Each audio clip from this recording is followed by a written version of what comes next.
Hello and welcome to the Get Stuck In podcast. I'm back and I'm with Sam once again.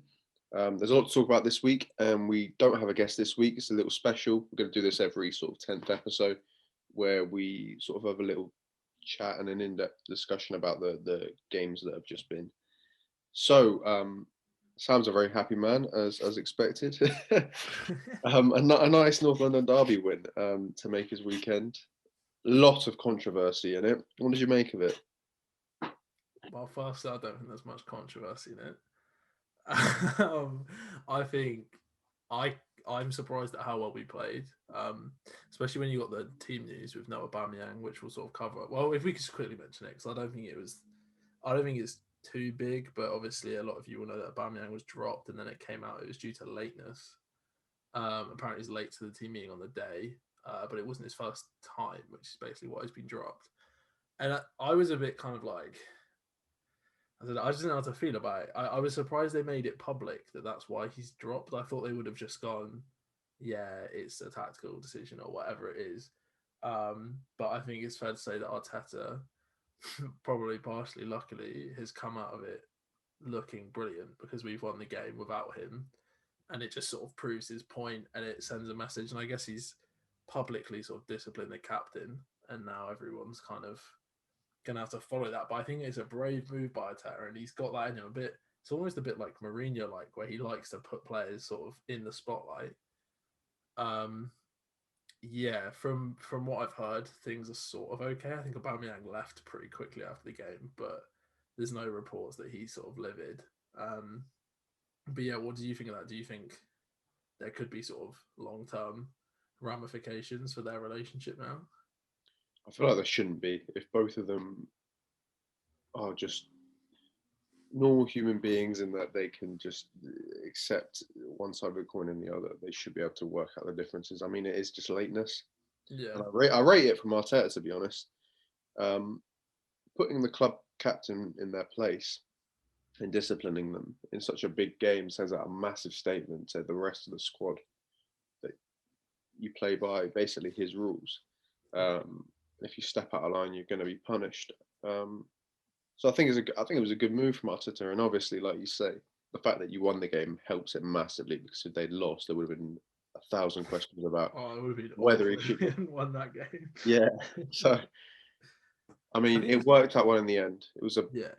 very bold move, but I think the right call at the end of the day, considering the circumstances.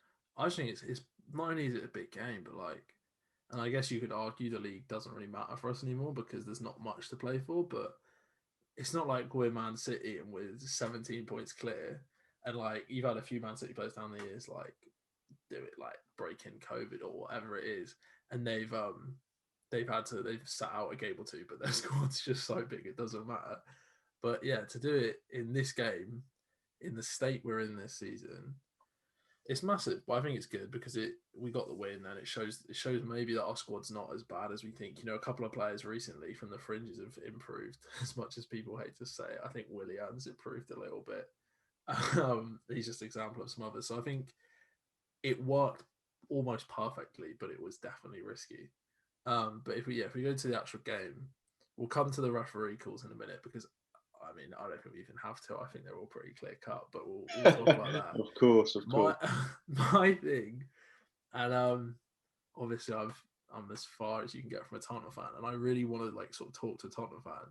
I spoke to Harrison who we had on a few weeks ago about it a little bit, but not sort of in depth. I I cannot imagine how frustrated they must be watching them this season. And maybe it's a Mourinho, maybe it's just Mourinho, I don't know. But like their team is so good. They could have come to the Emirates and dominated us. Like you've seen the last few weeks, how many mistakes have Arsenal made where they've been pressured, not even pressured that well. They've just messed up. They can't handle it at the back sometimes.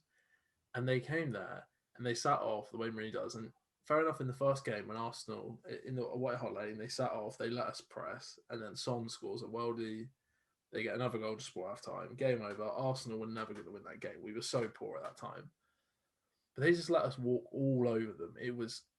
I was so surprised at how well we did, but also how poor they were. They were just passive. And Lamela's goal, you said before, you love it. It's an incredible goal, but they're at this point where they literally play with like a block of 4 or 6, whatever you call it, with their midfield and defense, and then they literally say to their front three, do something insane or get kind of lucky and get a goal. Like Kane, Son, Bale, and obviously Lamella on this occasion, it's such a moment of genius. And it's that thing. If they had won 1-0, you'd say Mourinho, what a mastermind. But it just baffles me because I think they could have come like, it's not even like their midfield is awful. They could put players in there, like Højbjerg's a good player, but you could put other players in to link up the play. But it's just the instructions from the manager. I think it's such a wasted potential of a team kind of thing. So as an outsider looking at Tottenham, I'm baffled by that. But focusing on us, I'm just so happy. It was such a good result. Everything worked, other than conceding a worldie. And obviously, I think you said you didn't watch the game, but as soon as Lamella got sent off, we literally forgot how to play football, and we just kind of panicked because it was like, oh yeah, we actually have to win this now. And Kane obviously at the end hit the post. There's that Gabriel header off the line, which was the heart in the mouth. But it's a huge result for us. I think. I think we were just talking then. We'll probably cover it a bit more later when we get to the other games. Potentially now, kind of in the running for getting a fifth or sixth spot, getting that Europa League football again. um, Yay. but yeah, I mean, yeah, I am almost at that state. You know, people say, do you even want Europa League? Do you just want to take a season out of Europe? But realistically, the finances you get from it, I think it is definitely worth getting. So, you know, a huge result. I'm so happy. And my main frustration with, if we go on to these refereeing decisions, right? Firstly, I'll get your opinion in a minute. I think the pen is nailed on. I think if you look at most Spurs fans' reactions at the time, they would have gone, they probably would have thought good block. But on the first replay they saw, probably went, oh yeah, he's caught him. And the red card, Lamella could have been booked so many times. Like the whole game, he's just digging into people, which is the way he plays. But when you play that way, you're taking a risk. And like you mentioned it, you were frustrated by the Kane on Gabriel. Like their whole game plan almost was to just frustrate and kick us. Like especially players like Saka with like tactical fouling and stuff, and Lamella just tread the line so many times, and it was so satisfying after he scored that goal. And just generally, I don't think anyone like even non-Arsenal fans. I just think he's such a frustrating player and like annoying player, and I just hate him. It As a was player, yeah. beautiful. Yeah, as a player, I'm sure he's a lovely Yeah. man. But on the pitch, he just keeps fouling. And you think he's a technically solid player. Like you can't score 2 Rabonas if you're not technically sound. He's almost like Tottenham. It's like go out and just play football. You don't have to kick people. You don't have to be annoying. Just play the game. So I said this to you before. Football won today, not just Arsenal. But yeah, That's I a big was just. load of rubbish. I've It's heard. true. No, it's on. I was watching it with my flatmate. He's a Liverpool fan, and he was like, obviously football winning, like a bit of a joke, but the team who actually tried to play good football and played quote unquote the right way won today. And I think it's just a good. It's just I think it's better. It's like teams like Atletico. I said to my flatmate, I love seeing the Atletico Liverpool game. I love seeing that once every few years, like a really big upset where they probably dig in. Like in the World Cups, you get it, or sorry to bring up Liverpool again, but Demba Ba scoring in that Gerrard slip game, like they're nice to see every now and then in a big game. But when teams just try and do it for the whole season, especially when it's a good team like Atletico or Tottenham, but when it's like if it's Burnley or someone, fair enough. But I like watching good football. I think that's why people like Leeds. Like people talk about what's more important, entertainment or results. But I think entertaining people is so important as well. So Just a yeah. quick side note on Burnley. I feel like everyone thinks they play rubbish football, but this year Well, they've yeah, been that's they harsh. play They're some just stick football this year. yeah. Yeah, They've just got that nickname. yeah, Probably the better one would be like Stoke back in the yeah, day. yeah. But yeah. So do you think the?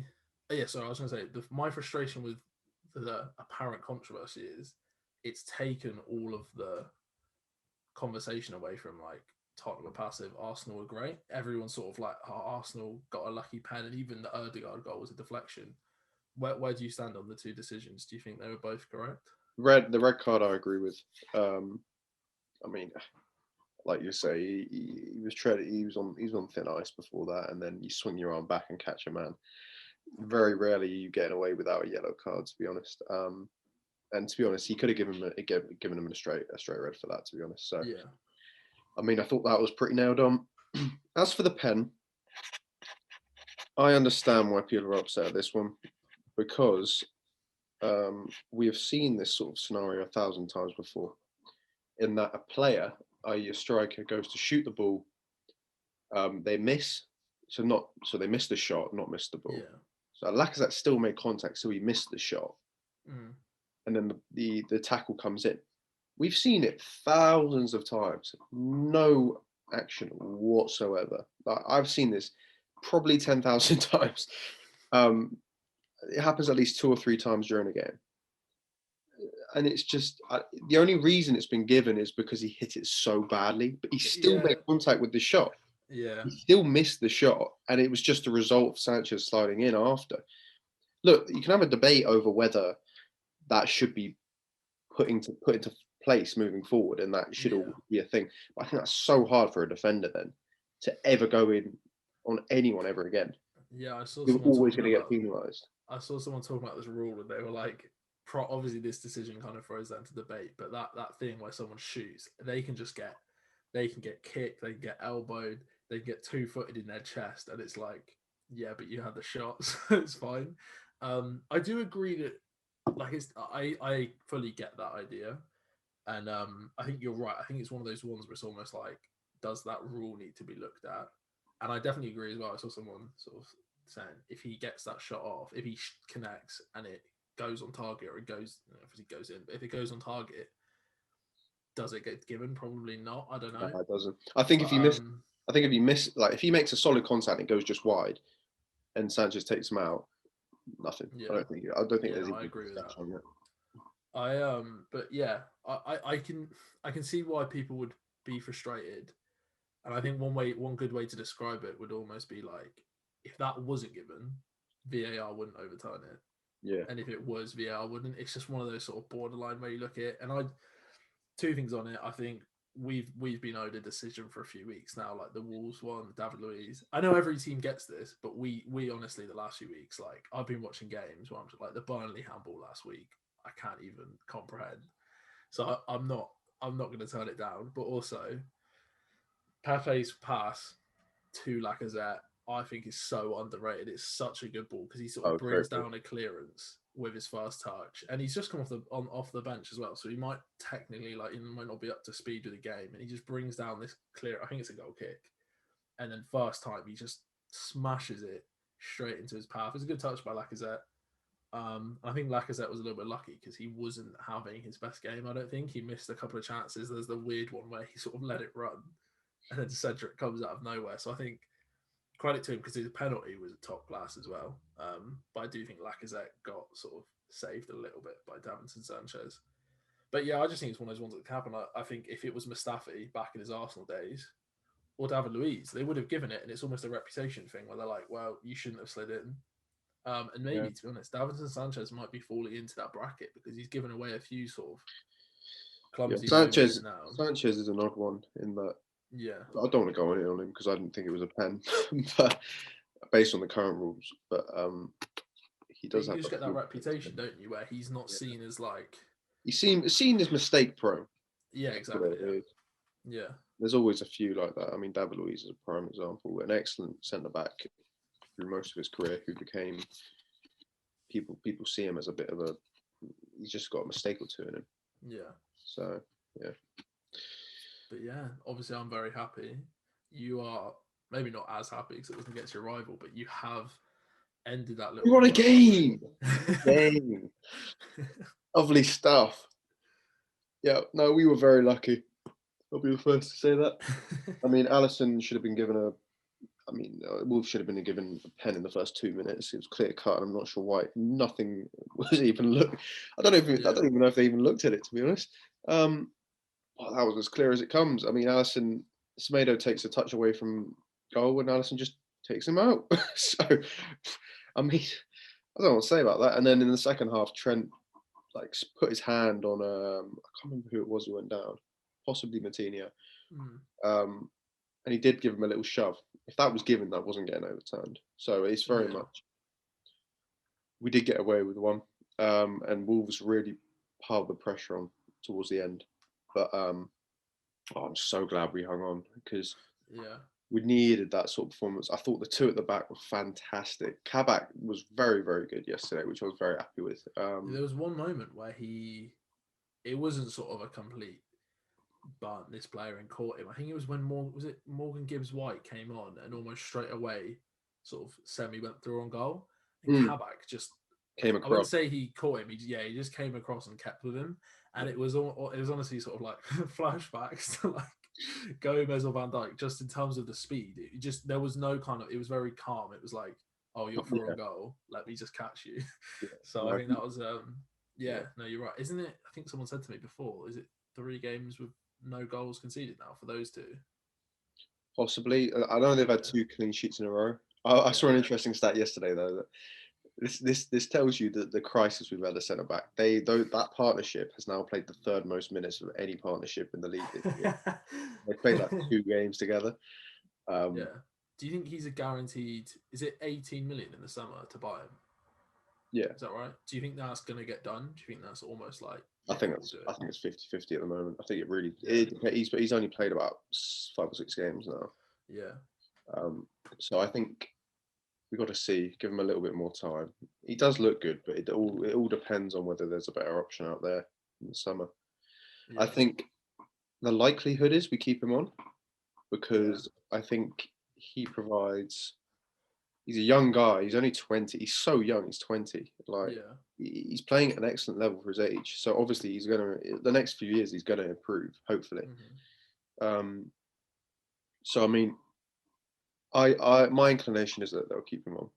Yeah, I think sometimes as well, like they would have put that option to buy in, having scouted him loads. Like obviously, as fans, chances are they're going to buy it. You loan him, and then this is the first time you've seen him. Obviously, you can watch YouTube videos and stuff, but Liverpool would have done so much scouting on him. So I reckon like they're not just playing off the information now. Obviously, they'll definitely take into consideration, but I reckon they'll be pretty firmly sort of thinking, and it just saves you having to like take the risk of, can you find someone else? Because I'm assuming there's some sort of by July 30th activation clause in that. So I think it's probably likely you'll get him in unless he does sort of drop a lot. I think they will. It's Phillips that plays with him, yeah?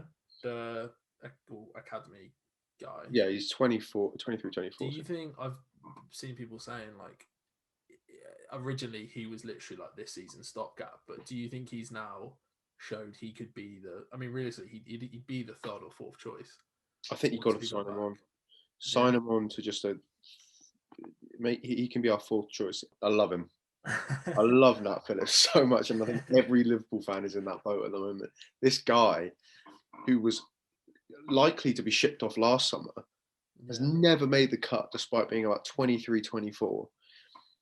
It's just so solid. He's been so solid. I don't want to jinx it, but he has been so good every game he's played for us this year. And I couldn't understand it earlier on why Klopp wasn't playing him more, because every time he played, he was just rock solid at the back.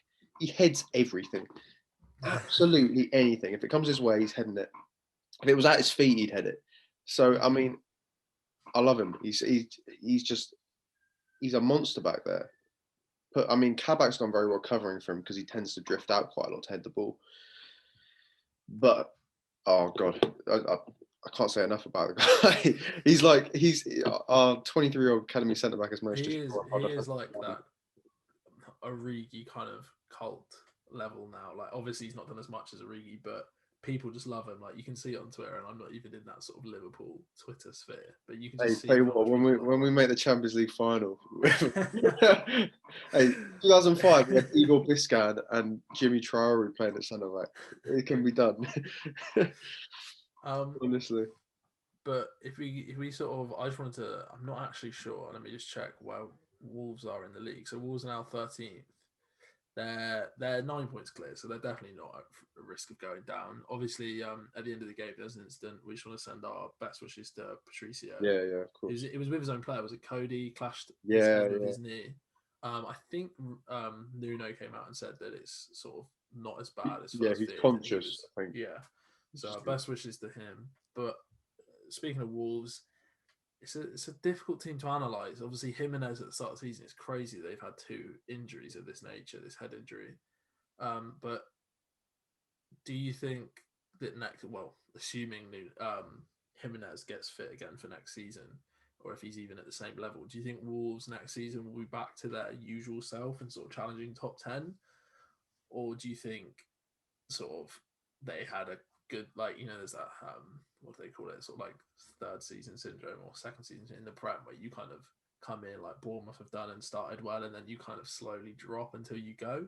Or do you think they are a solidified Premier League team for a few I years to think they're come? solidified in the fact that they have a massive amount of backing. It's not like Bournemouth where they get the odd 15 to 20 million quid to spend. Yeah, Bournemouth bring in 30 to 40 million pound players every window. yeah. Um, I I think mean, that they spent was it 30, it was 30 odd million on the Fabio I Silva. think it was 40. Yeah, I've Yeah. been surprised. I thought he would have. I don't know if I thought he would have been better, but I thought he I would mean, have the sort of. guy is still 18. Yeah, I'm not gonna judge him until he's had like yeah, a decent amount of time in the Prem, because at that young age, yeah, coming to a different league from a different country, a massive experience for that age. But no, I don't see Wolves like Jimenez for me is the whole reason they're just not doing as well. yeah, It just purely comes down to Jimenez for me, because I think he's verging on world class when it yeah. comes to that injury. I mean, the thing And with them as well, they've got so many players they can get value yeah, for if they did. Like, I reckon even though he's dropped, Traore could still get great money. Traore Neto could get incredible money, I think. Traore is missing Jimenez so much. They had the most goal combinations in the league last year. Yeah, You lost one of those players. And Traore has not really looked that great this year, and that's partly yeah, Jimenez is not there. There was a ball at, was either one, I think it was in the second half at 1-0, where Traore he beat two men down the sideline, yeah. I got to was the literally bringing that byline, up. Yeah, and it just went through the box. I can't remember who cleared it. yeah. I But mean, that's the thing yeah, with him. that Let I alone mean, the Jimenez would have crossing. been on the end of that all Yeah, day. And it, but I mean, William Jose, I don't think has looked that bad, but he just hasn't quite got the goals he yet. could sort of, he could kind of maybe explode once he gets a goal or two. Because I think Yeah, when you yeah, come to the Prem, there's so much pressure on you as a yeah. striker to sort of, even Fabio Silva. I remember, like, I think he didn't score in his first couple, and people were like, "Oh, what a waste of money!" It's like he's literally a child. Give him a It's chance. just, it's just wait. But yeah, I think with Adama, I was going to say like that. I remember that clip you're on about, and the cross was great. But not only is he missing Jimenez, just in terms of him this season, his ability to take people on and just his level when he's on it is so good. Like, he is such an exceptional trait that I just think he can become effective at any minute. And like you say, without that man who he relied on to finish those chances off, I think next season it wouldn't be a shock at all if he clicks back into gear. So yeah, I don't think Wolves have too much to worry about. It's a bit of a shame for them that this season's been a bit flat, but for everyone, I guess it'd be good if they were back at it next year. Should we move on then to Leicester Sheffield? Is a huge, Yeah, big scoreline for Leicester. Um, Obviously, Ian Nacho hit a hat trick. Me and you both just watched the highlights. There was some really good finishing in there and good.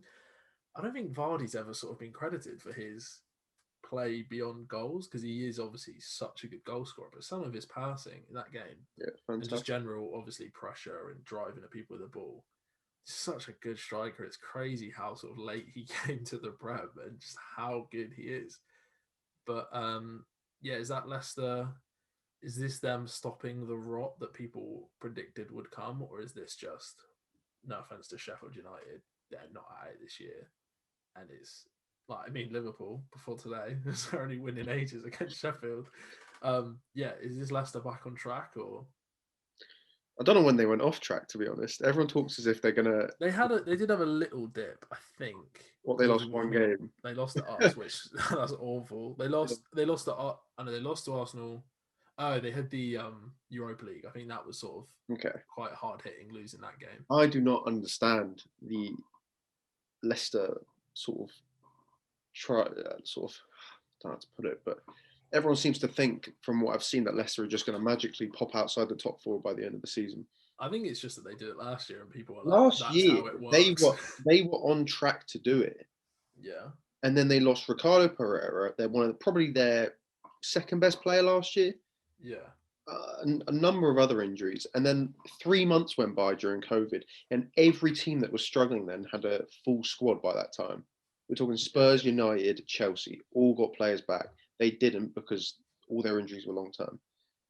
They were affected massively by that. I gave them a pass, to be honest, for that, because all those squads are bigger and more talented squads than theirs anyway. Um, if that was a normal season, they would have made top four last year, in my opinion. No mm, doubt, no doubt about that. Because the team was doing well, and it's the same this year. By this stage, I mean, they're more solidly in this position this year, I think. Anyway, yeah, um, they look more cohesive. I think the team's got a lot more grit about them. They're not losing as many games as they should win last year. yeah, I thought it was going to happen again this year because the opening like 12 games, they won six, lost six, didn't draw any. It was very, very like flip flop. But they seem to have sort of nailed down a sort of exterior, sort of a hard exterior, in that they don't go on these runs of losing games like as often. They lost three in a row a couple of times during the season early. Now they're sort of short the ranks, and I don't understand this sort of. I think it's because people see Rodgers as a bit of a bottler because of what happened at Liverpool. yeah, But again, I mean, to me, that Liverpool side should never have even been in the title conversation before the season started. yeah. We had such a poor squad, to be honest, compared to the City and Yeah, Chelsea. you just had Suarez. Yeah, we had Suarez, sorry, with a little bit of Sterling mixed in, basically. Yeah, Um, I mean, we conceded like 54 goals that season, I think, which was amongst the worst in the Prem, and we missed out on the total by like a point. yeah, So I, this whole thing about Rodgers bottling it, I understand it in Europe a bit because I mean they should have beaten Slavia Prague, but for me, he has always overachieved with the squads he's had. Maybe not at Celtic, but oh, he Leicester and did. Liverpool, Yeah, yeah, he's yeah, always overachieved. I mean, when he yeah, lost Suarez, that was quite a hard thing to sort of bounce back from. But aside from that season, always managed to take a squad that should be around like sixth or seventh in the Prem and take him into the top four or above. yeah. I think he's a top class manager, to be honest. I was going to say, you mentioned the Slavia Prague game. Do you think? I was going to say, do you think losing that game will allow them to focus on the league and get it done? And then, as I was looking through their stuff, they've got Man United next in the cup at the KP at the King Power Stadium. Do you think they obviously you don't throw the game, but do you think you really go for this game against Man United and try and progress in the cup, or do you think it's get top four done like that? Just do you think that has to be their priority now? I Yes, I think it is because I mean I saw. I can't remember if I watched the actual interview, but there was definitely a quote from Mark Albright to Sky, I think. Yeah, If I'm wrong, apologies, but basically saying that their goal is top four and a cup. So um, I mean, I think they go for it. I don't see why they shouldn't. I mean, mm, to be honest, they haven't got any Europe now, so they're just going to be playing weekend games basically for the rest of the year. So they're not yeah, going to have midweek games. They're not going to have to go 3-4 days with another game. yeah. They're going to have a week off. So I see them going for it. I don't really see them going easy on United, especially at Yeah, home. yeah.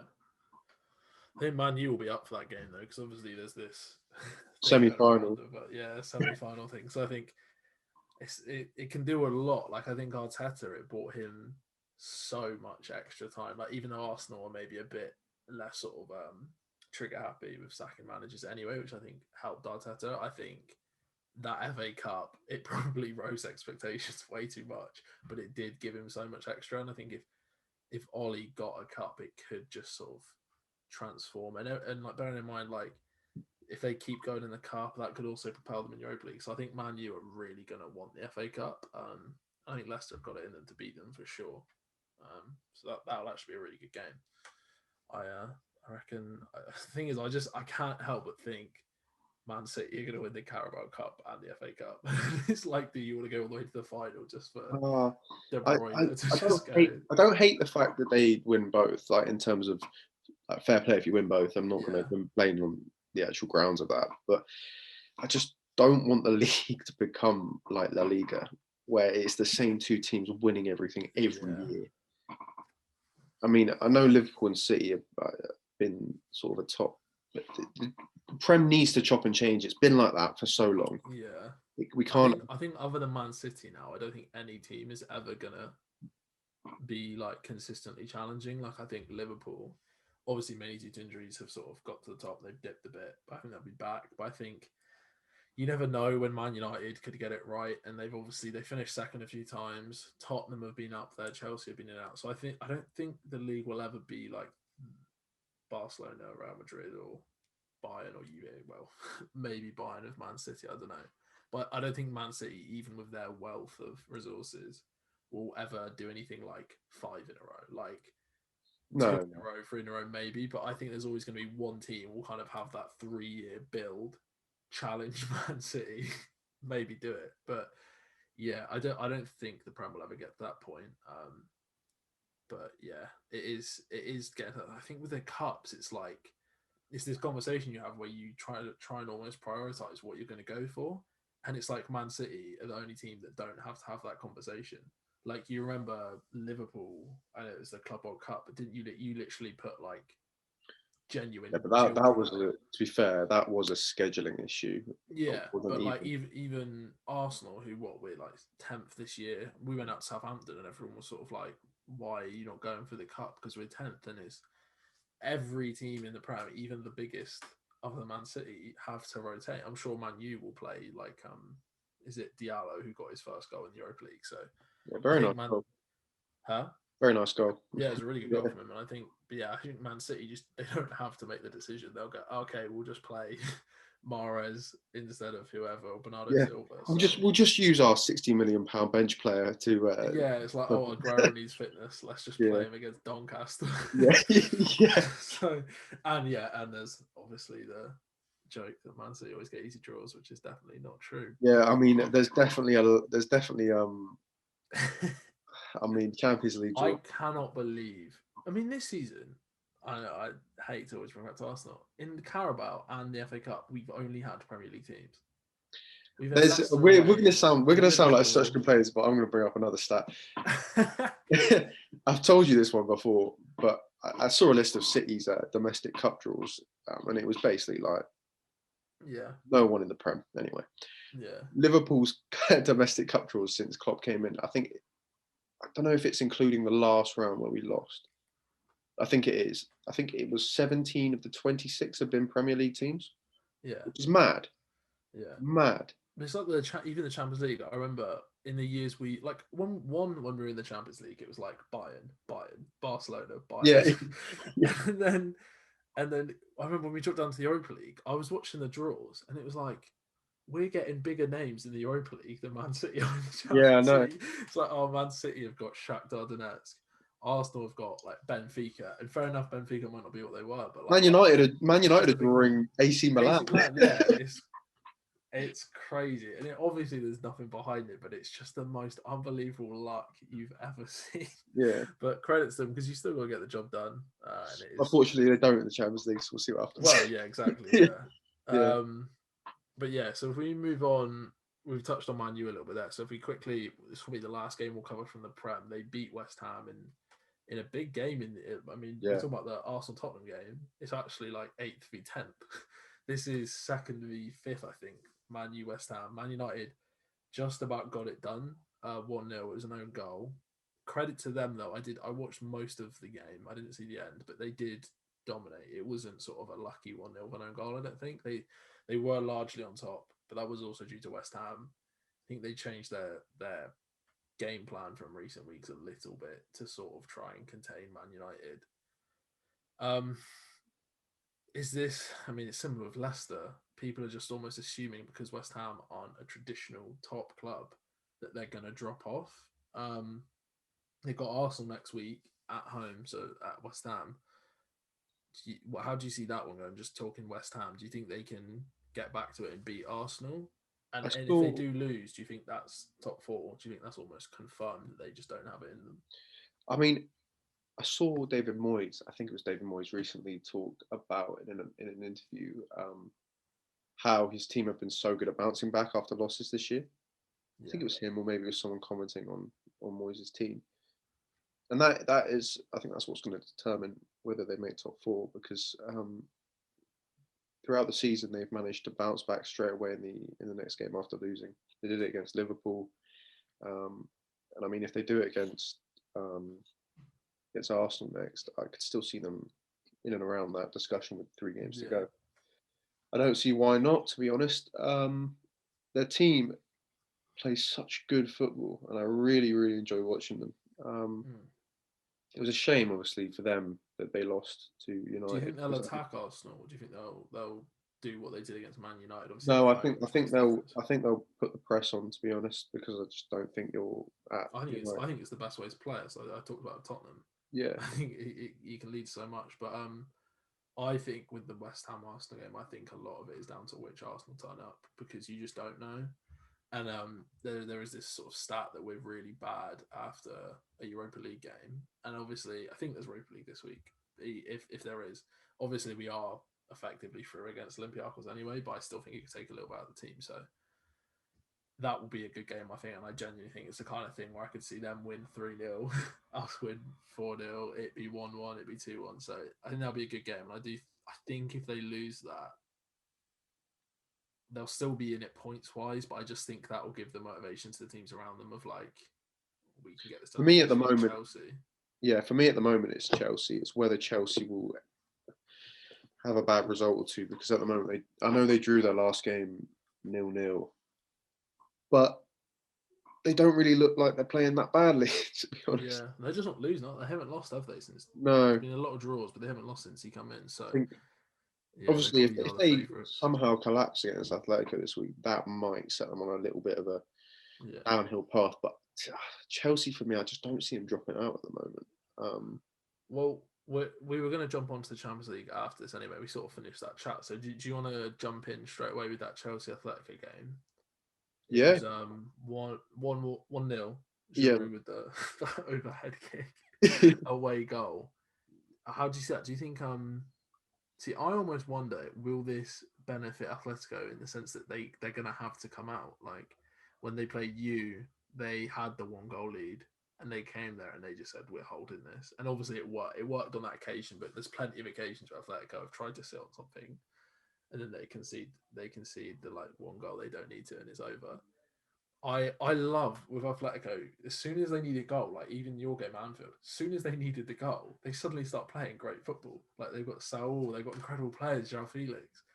And I'm like, I'm almost glad Chelsea won, just in the sense that They're going to have to hopefully come it'll be out a and good play. game, yeah. But do you think Chelsea will hold on to that game? It's hard because of the player. They got Mount missing, haven't they? And Oh, is he suspended? yeah, I think Okay, I didn't know Jorginho's that. suspended as well. Yeah, So that it is big. really depends who they've got in the field. So I imagine it's going to be Kante, Kovacic, and I don't know who else they're going to I play. don't know who else they'll play there, yeah. But I mean, those two Maybe are drop plenty. one of the top Yeah, towards back. they're plenty capable. I thought Kante was excellent in the first leg. Yeah, he's so good. I mean, He's so underrated I still. know, Like I he's just know, solid.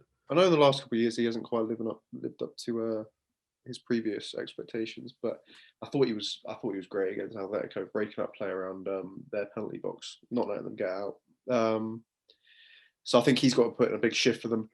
I think as for whether Chelsea are going to hold on, it really depends who. Well, obviously, it massively depends on who scores the first goal. Yeah. Um, to be, it's a really hard one to call because I mean, this again, like you said with the West Ham Arsenal game, I think this is so like it could flip either direction. I think Chelsea Yeah. could massively like if they concede a goal, it could be like all over the place. But again, if they hold them out for about 50, 60 minutes, I can see Chelsea nicking that 1 goal they need. Yeah. And I know realistically, the 1 goal doesn't actually matter that much because even if Atletico scored two, then they're through. Yeah. So, I mean, Yeah. for me, I think Chelsea will hold on. and I think they'll get it done. I think I could see it being a 1-1 game, and Chelsea just about holding on, not letting him Atletico get that second goal. I think Athletic are going to go through. Dude, I think because I don't know how they've done since that first leg, but I know before that first leg they had a bit of a dip in they drew 0-0. I haven't seen La this Liga. result. But I think the fact they had such a good run in La Liga shows they can be a really top team, and I think, like I said, the fact they're going to have to go at them, I think Atletico will. I don't think it'll be like comfortable at all, but I could see them winning sort of 2-1, maybe even just 2-0. Yeah, I think away goals especially can be crucial. For me, it's always better to have the away goals in the second leg, I think, because you can kind of just go for it a little bit more. So I think somehow Atletico are going to go through. For the sake of making a prediction, I'll go 2-1 Atletico Madrid. Ooh. Chelsea and the Spanish clubs again. Yeah, mate. They're always good games. And I think that's my thing. I don't care who goes through. I just want a good game. Yeah. I want Atletico to go out. And I always, like I say, it's almost like if Atletico score in say Atletico go 2-0 up in like 20 minutes, they'll just stop playing football. It's like, come on, just keep going. But yeah, I'm gonna go Atletico to win 2-1. But I just want football to win, as I always do. So if we move on to the other sort of, I think we can agree that Bayern, Lazio, and Gladbach City are probably done deals. Yeah, I think that's fair to say. yeah. So the other sort of contentious game is Madrid and Atalanta. Now, I thought Madrid were quite lucky in the first leg. Yes, it was an excellent goal from Mendy, but Atalanta, I mean, basically handed them the game when their player got sent off, which at the time a lot of people were saying it shouldn't have been a red, but I thought it was a red. I'm watching it and I just think it's that argument of like, With the player the other defender get across, and it's almost impossible to for work me. out. For me, he's through. I thought it was a red. I think the defender that I can't remember who it was who got sent off, but I think he kind of thought he probably would have estimated that his partner was closer to him. He could afford to make the challenge, but yeah, I mean, for this leg, I think it's going to be so. Are Madrid still at their temporary ground, or I think they are. I think they are for the whole season. They haven't played well there this year. Yeah, in terms of the Champions League. I mean, even in the league, I think they won 2-1 this weekend. Yeah, but it was like it was a minute winner from Benzema, I think. Yeah. But I mean, I don't know. They're not the same team they were last year, so I don't think there's as much potential they can go there and blow them away like they did to some teams. But did you say they won 6 in a row recently? Am I making that up? Maybe. I don't think I said that. Oh, well, I swore you said that. But I obviously I love upsets and kind of don't really like Real Madrid. So I kind of hope Atalanta can get it done. But I just don't think they are the team they were last year. And it's just Real Madrid. They always find a way. You can never, you almost can't explain how they do it, but they do it. So I'm going to say, isn't it? Yeah, I'm going to say if Atalanta score the first goal, they go through. I think Madrid collapse. Yeah. Is Ramos fit? I don't know. I know he's been a bit in and out this season, hasn't he? Because if he's not playing, I'm sorry. If Atalanta score the first goal, they'll collapse. They will collapse, 100%. I think, like I said before, about the Atletico game, I personally, I think it's better to play away second. And I think particularly if you're a team like Atalanta, where you're all about goals, they can just go there and not care. They can just go for it. Yeah. I'd love it if they went through, but I think it's going to be like really boring. Real Madrid will just take the sting out of it, and I think it'll be a draw. I think it'll be 1-1 or 0-0. I'm going to go 1-1 just because I think Atalanta will score. Keep saying Atletico. Yeah, I think 1-1.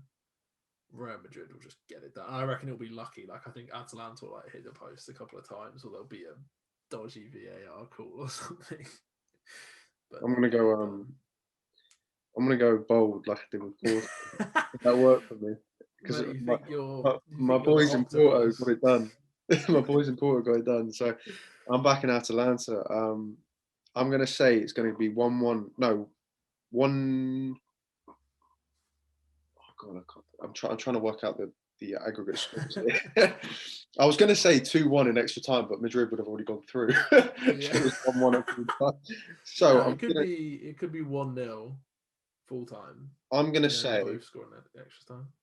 yeah, You think that's that's what gonna I'll happen? say. I'm gonna say 1-0 full time to Yeah. Atalanta, and then I think Who's scoring first in extra time? Madrid score early in the extra time, and then Atalanta nick one.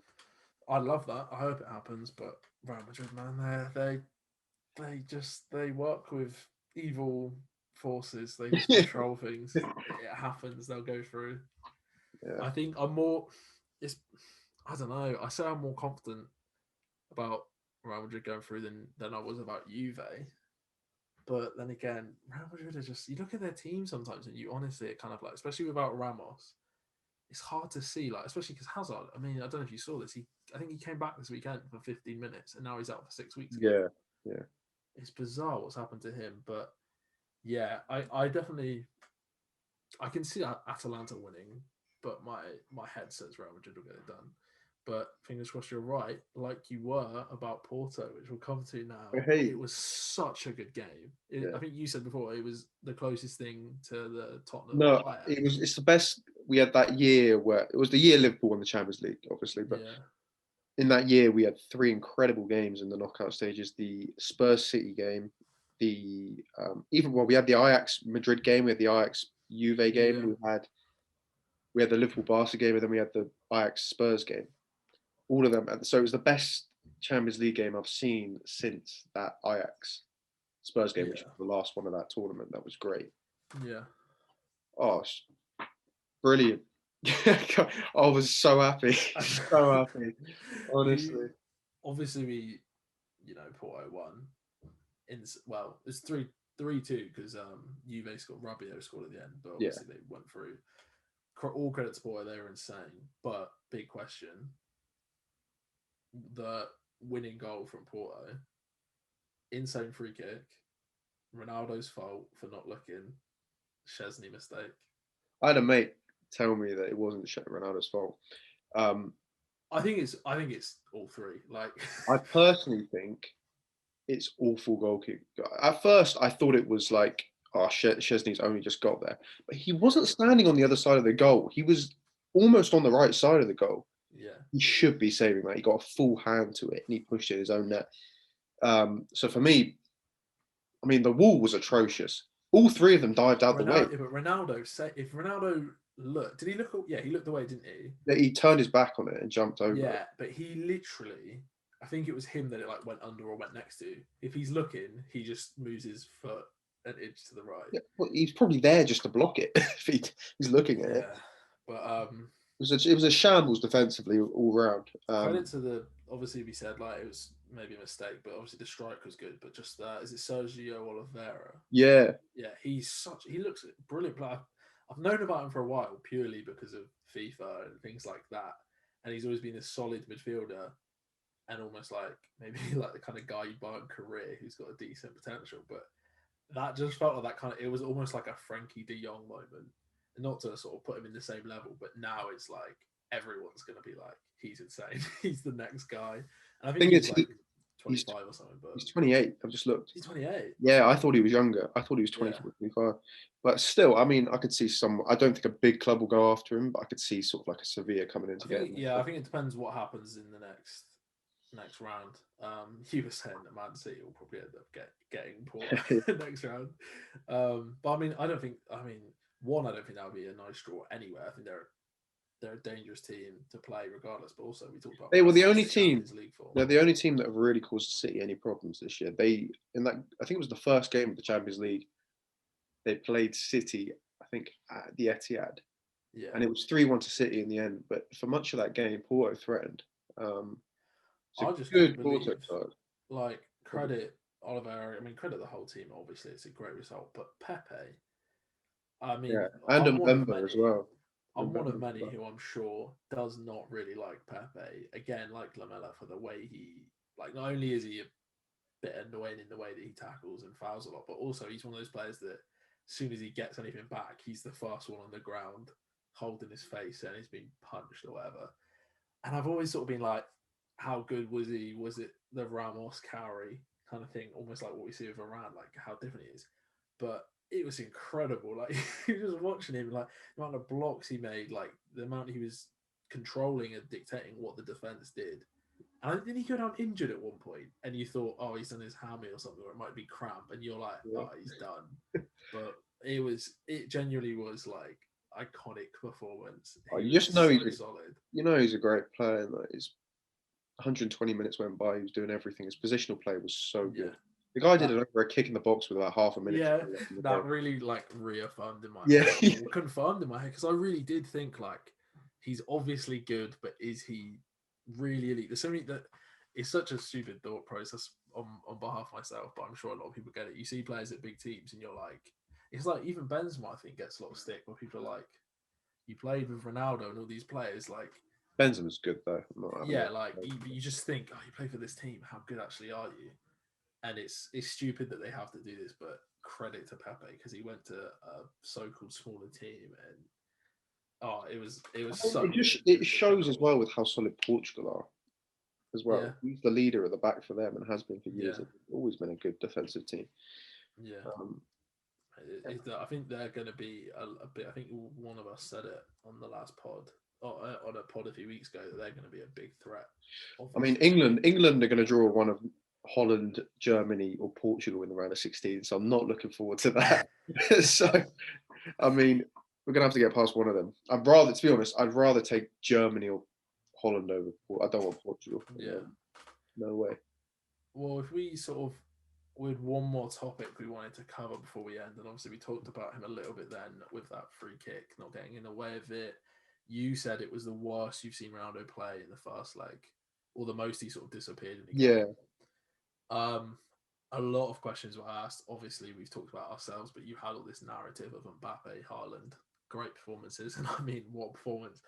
I think Mbappe scored against Barcelona, he got a penalty, but Haaland against Sevilla, like I'm so he's annoyed they insane. disallowed that second goal. Oh, it was Oh yeah, just that's knocks such a the shoulder head to to the shoulder. ground and just Yeah, chips the keeper from an impossible angle after taking it yeah. to the byline. Like, Did you see his interview where he says about the penalty decision?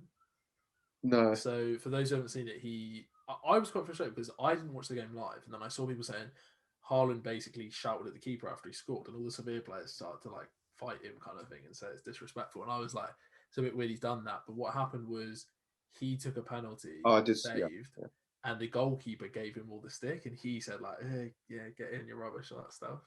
And then it got just said he was off his line, go back, retake it. So Haaland basically just gave it back, which I think is completely fair. But in his interview, I don't know if you've seen his interviews down in the past few years, but like he's honestly like a robot. He's just like, yeah, we played well.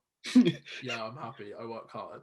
But he literally just says like, oh yeah, I'm just glad because when he didn't cheat, I scored. And he's just so outright like, yeah, that guy's a cheat. And I just love him. He's just so it's It almost like wasn't. he's Yeah. inadvertently funny.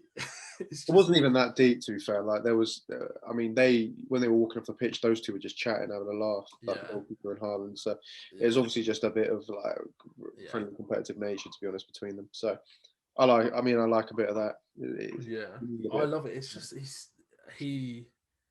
We're getting away from the original topic, but he is so good. So if we ask the question, I mean, this is probably going to get asked for the next few years, but he's scoring goals for fun. Mbappe scoring goals for fun. People were asking that question: is it the changing of the guard? And then Ronaldo gets a hat trick. I think it was all in the first half against Cagliari, and then Messi last night scored two goals, which I said to you before. Like if other people scored them, it's the best goal they've ever scored.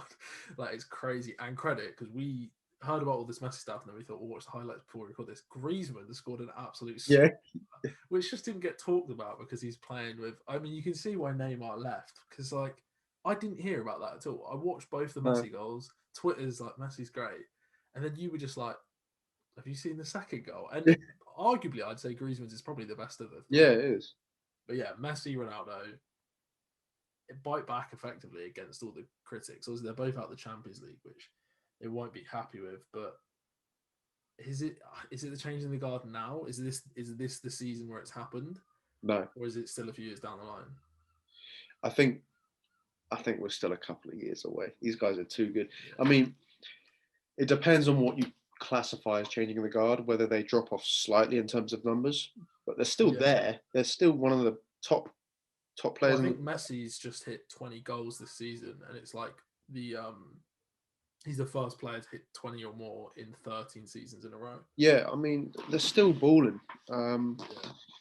I mean, maybe they're not quite as influential, but I don't think either of their teams are as good as Yeah, I they think have that's something that a previously. lot of people. I think you always get this thing where people are so uh, tribal arguing between the two of them, and they're like, "Yeah, well, Messi plays for Barcelona, they're so good. Ronaldo plays for Juve, and like realistically, both squads. I mean, Juve have got Pirlo in charge, incredible player, but just hasn't proven it yet.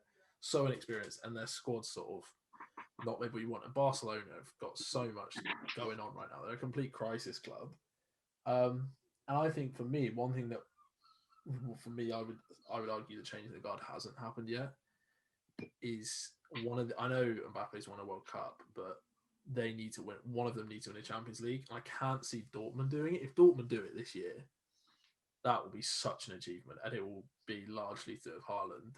And obviously PSG could, but they've got a bit of that Man City thing about them.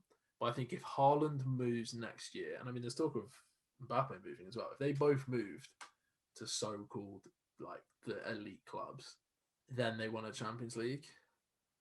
I could see people saying that was the season. So for me, I reckon it could be next season. But at the same time, I could see Messi or Ronaldo winning it next year.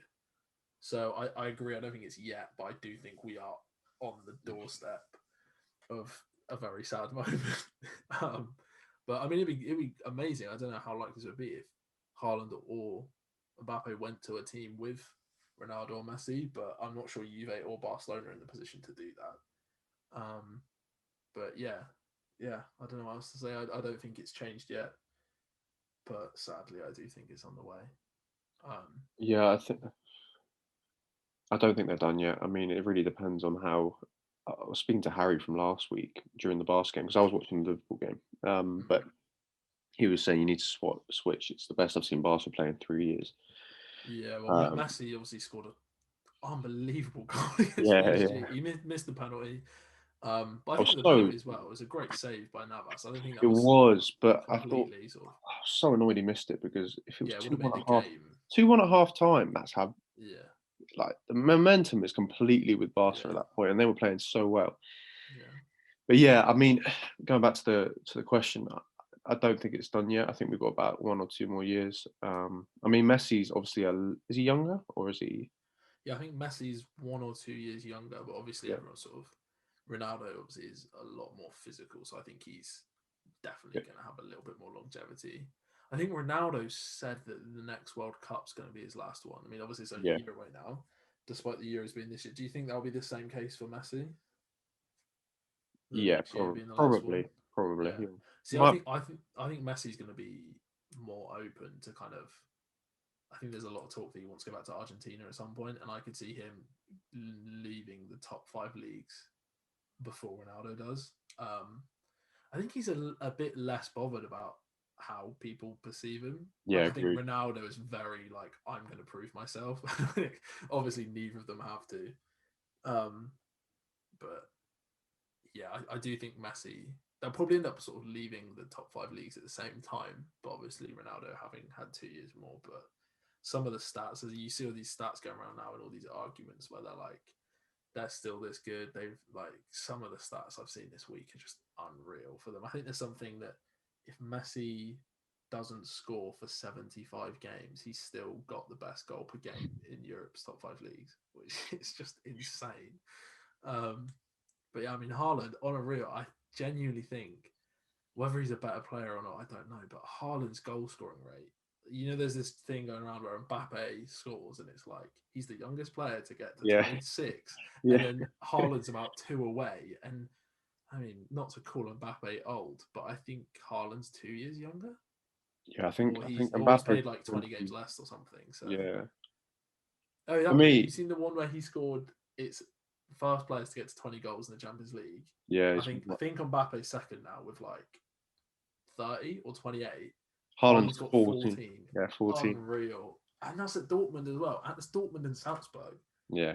And not to discredit Dortmund especially, but they're not the elite, especially at the moment. I mean, him at Man City would be He's a Man City terrifying. fan. Yeah. Oh, So disappointing. it's scary to think about. I think Can't go Man honestly, City, please. Honestly. I hate the idea of Mbappe at Liverpool because I hate Liverpool. But if Mbappe went to Liverpool and Haaland to Man City, or either of them to any other two Prem clubs or whatever, it would be insane. Like every season, that would be the closest thing to the old El Clasicos, where it's like Yeah. elite in every game. Tell you now, and as crazy as it sounds, because Mbappe has been linked to Liverpool by numerous like credible outlets in France Yeah, throughout this year. As much as I don't think we can afford him, um, I would take Haaland over him. Um, I think Haaland. I know his stock is very high at the moment, but Hmm, Haaland for me, you can. I know Mbappe is world class, but you can always find a top class winger. You always can. I know you could play Mbappe yeah, in the middle, but a premium number nine of I mean, Haaland's quality, I he's can't going to be think of the best another in the number world. 9 close, other than Lewandowski, maybe. Ronaldo, if you call him a number 9, Lewandowski, and Suarez a few years back, not Yeah. anymore. Like Aguero again, not anymore. Firmino, not even close, not No. even really a number 9. I can't think of anyone.